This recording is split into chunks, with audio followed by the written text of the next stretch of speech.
Hello मित्रों, आप लोग का स्वागत है हमारे एक नए क्लास में। तो आज हम लोग मित्रों पढ़ेंगे कि वर्धमान और ह्रासमान फलन क्या होते हैं। यदि कोई फलन दिया है तो कब वो वर्धमान फलन होता है, कब वो ह्रासमान फलन होता है। तो चलिए स्टार्ट करते हैं।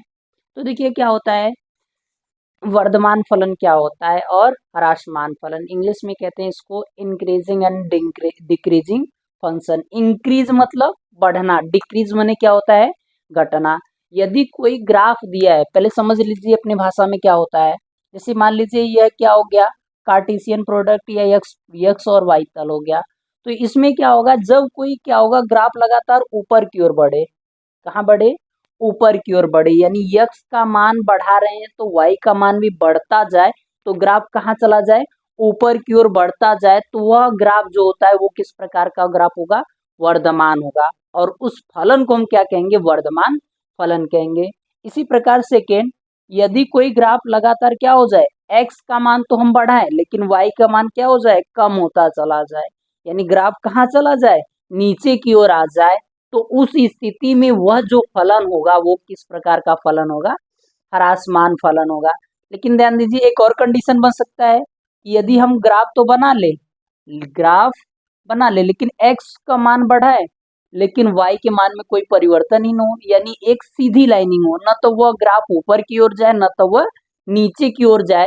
तो उस स्थिति में न तो वह वर्धमान होगा न तो वह ह्रासमान होगा। तो देखिए क्या होगा इसका परिभाषाएं। तो इसको परिभाषित करने के लिए सबसे पहले हम क्या करेंगे, एक फलन को मान लेंगे। तो देखिए मान लीजिए वास्तविक कोई फलन है और वो रियल फंक्शन मान ले रहे हैं यफ है, और यफ का जो प्रांत है वो प्रांत में हम क्या ले ले रहे हैं, इंटीजर ले ले रहे हैं। इंटीजर का मतलब क्या होता है, पूर्णांक होता है, पूर्णांक। इंटीजर का मतलब क्या होता है, पूर्णांक।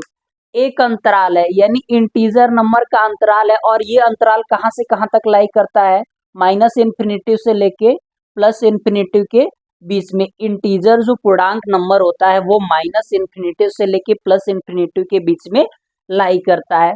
तो देखिए फलन वर्धमान कब होगा, जब हम क्या कर रहे हैं, इसमें कोई एक फलन ले ले रहे हैं। जब इसमें हम कोई एक फलन ले ले रहे हैं और वो मान ले रहे हैं फलन क्या है, एफ ऑफ यक्स। अब यह यक्स जो है कहाँ, इंटीजर नंबर के लिए हम लेकर चल रहे हैं परिभाषित करने के लिए। अब हम इसी इंटीजर नंबर में हम कोई दो मान ले ले रहे हैं, x1 और x2। और ये x1 x2 किसको बिलोंग कर रहा है, आई को बिलोंग कर रहा है, यानी इंटीजर नंबर, यानी x1 और x2 हमेशा किस में लेंगे, ये जो अंतराल लेंगे इंटीजर नंबर में।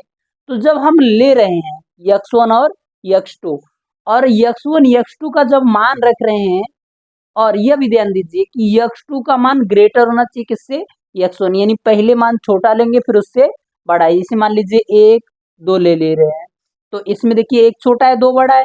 तो क्या हो जाएगा, जब आई में x1 लेस x2 रख रहे हैं फलन में, तो क्या हो जाए, एफ ऑफ x1 का भी मान क्या हो जाए, छोटा हो जाए। एफ ऑफ x1 का मान छोटा हो जाए किससे, एफ ऑफ x2 से। तब उस स्थिति में, और ध्यान दीजिएगा x1 और x2 हमेशा किसको लाई करना चाहिए, इंटीजर नंबर को लाई करेगा। तो उस स्थिति में जो फलन यफ होगा वो किस प्रकार का फलन होगा, वर्धमान फलन होगा। किस प्रकार का फलन होगा, वर्धमान होगा। यानी x1 x2 का मान ले, x1 छोटा होना चाहिए किससे, x2 से, और दिए गए फलन में रख दे एफ ऑफ x1 का मान भी छोटा हो जाए किससे, एफ ऑफ x2 से। तब उस स्थिति में जो फलन होगा क्या होगा, वर्धमान होगा। और देखिए ह्रासमान क्या होगा, x1 x2 का मान ले, x1 छोटा होगा x2 बड़ा होगा। फिर रखे लेकिन x1 का मान क्या हो जाए, छोटा हो जाए, एफ ऑफ x1 का मान क्या हो जाए, बड़ा हो जाए, एफ ऑफ x2 का मान छोटा हो जाए। तो देखिए जब आई में x1 और x2 ले, x1 लेस होना चाहिए x2 से, imply that f of x1 greater f of x2, और x1 x2 किसको बिलोंग करना चाहिए, इंटीजर नंबर। तब उस स्थिति में जो फलन होगा एफ वो क्या हो जाएगा, ह्रासमान होगा। और उस स्थिति में ग्राफ हमेशा स्लोप डाउन किधर जाएगा, डाउन की ओर, नीचे की ओर। थर्ड कंडीशन क्या है, इसमें न तो वर्धमान फलन होगा न तो ह्रासमान। अब देखिए इंटीजर नंबर में हम एक कांस्टेंट ले रहे हैं।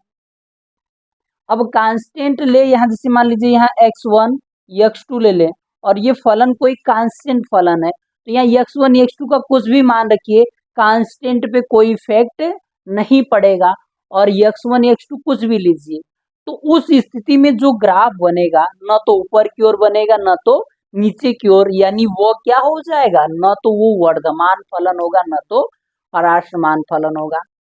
आप लोग को समझ में आई ये चीजें।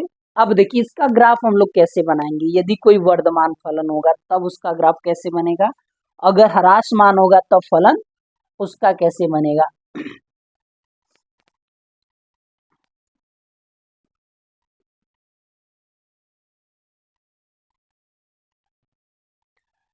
तो देखिए मित्र, यदि वर्धमान फलन होगा तो उसका ग्राफ कुछ इस प्रकार बनता है।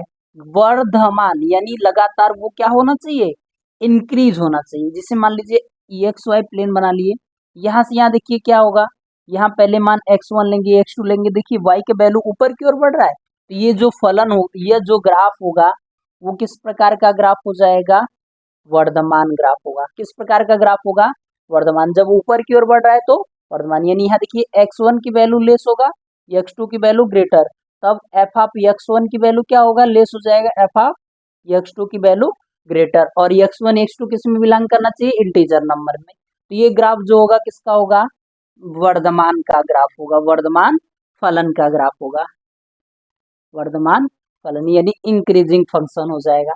लेकिन अगर बात कर लिया जाए x1 x2 का मान तो लिया जाए, x1 x2 का मान लिया जाए लेकिन ग्राफ नीचे की ओर बढ़ जाए, यानी x1 लेस हो जाएगा x2, लेकिन जब हम f ऑफ x1 में मान रखे तो क्या हो जाएगा, f ऑफ x1 ग्रेटर हो जाए किससे, f ऑफ x2, यानी नीचे जब ग्राफ झुकने लगे तो इस स्थिति में यह जो फलन होगा वो किस प्रकार का फलन होगा, ह्रासमान फलन होगा।